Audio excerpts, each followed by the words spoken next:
Hello भाई मु आपको ओडिशा 2.0 को स्वागत करछि। आसंतु देखिबा कृषि विभाग रो न्यू रिक्वायरमेंट आसी जोटा कि हमर देखिबारथिबे Indian counselling of agriculture research centre तरफ रो न्यू रिक्वायरमेंट आसी जोटा कि आपनकर 2021 एवं 2022 तरफ रो रिक्वायरमेंट देखिबारथिबे जोटा कि टेक्नीशियन तरफ रो वैकेंसी आसी।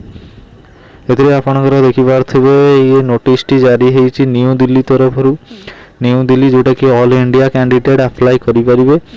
हमर ओडिशा पिला समस्त अप्लाई करि परिबे। देखिबार तो बहुत भलो वैकेंसी रहिछि जोटा कि 641 पोस्ट रहिछि। एथिरे टेक्नीशियन पई रहिछि जो भाई माने मोर आईटीआई डिप्लोमा करछन्ती से भाई माने एथिरे एलिजिबिलिटी रहिबे कि अप्लाई करिया में। एथिरे देखिबार तो आपनकर सैलरी भी बहुत बढ़िया रहिछि। देखिबार 21,700 टका रहुछि। देखिए ऑल इंडिया कैंडिडेट एथि अप्लाई करि परिबे एवं यार देखिए यार लास्ट डेट आपन को देखिए जनवरी 2010 लिखाई जनवरी 2010 रे यार लास्ट डेट रहिबो। देखिए लास्ट डेट यार जनवरी 10 आपन किपरि अप्लाई करिवे या को आपन ऑनलाइन माध्यम रे अप्लाई करिवे जोटा कि देखिए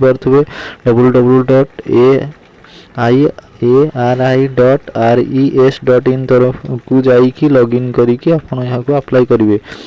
तापर देखि पारथबे एथिरे आपनकर इंपोर्टेंट डेट जो कहिली देखि पारथबे यार स्टार्टिंग आपनकर ऑलरेडी 18 हां 18/2012/2021 रे आपनकर यार स्टार्टिंग डेट हे गलानी ऑलरेडी एवं लास्ट डेट आपनकर 10/1/2022 रे सरीबो। एग्जाम डेट कोनोसी प्रकार लिखा हिनी आसिले मु आपनको जणाई देबी। देखि पारथबे यार एप्लीकेशन फी कोनोसी अपडेट हेइनी जो 18 तारिख जो अप्लाई स्टार्ट हे जिवो ता परे बोधे या को केते टंका आपन फी करिवे ता विषय डिटेल्स आसीबो। ए पर्यंत किछि आसीनी ये शॉर्ट नोटिस टे आसी। तापर देखि पारथबे पोस्ट तो आपन कहिली 641 पोस्ट रहउची। आपनकर एज लिमिट देखि पारथबे एज लिमिट जो रहउची आपनकर 18 रु 30 भितर जो भाई माने अछंती भाई भणी माने से अप्लाई करि परिबे जोटा कि काउंट आपनकर होबो 10/1/2022। तापर आउ कोन रही देखिदवा देखि पाथबे टेक्नीशियन तरफ रो आछि जोटा कि जनरल को पई 286 टी अछि। एससी को पई 93 टी पोस्ट अछि। एसटी को पई देखि पारथबे 68 टी अछि। ओबीसी को पई 133 टी अछि। ईडब्ल्यूएस पई 61 टी अछि।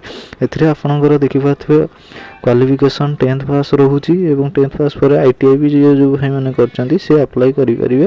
किंतु नॉर्मली 10th पास करचन ताहले भी एथिरे अप्लाई करि परिबे।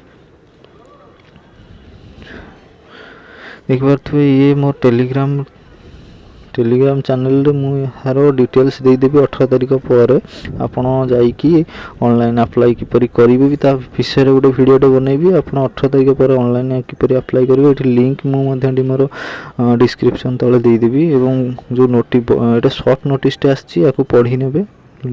भलो बड़ नोटिस टे आसिले मु आपण को निहाती शेयर करिवि। एवं आउ कोन रहिला देखि पाथबे यार सिलेक्शन प्रोसेस किपर रहिबो ना। सिलेक्शन प्रोसेस प्रथम रिटन हबो तापर डॉक्यूमेंट वेरिफिकेशन तापर मेडिकल एग्जामिनेशन तापर आपनकर जॉइनिंग हबो। तो जदि वीडियो टी भल लागिछि चैनल टी को सब्सक्राइब करिवे एवं लाइक करिवे एवं संग मानन को शेयर कर देबे। मु हारो 18 तारिख पर पुणी आ गुटे वीडियो नै कि आसीबे याको किपरि अप्लाई करिवे ता विषय रे डिटेल्स जानिया पई। Thank you.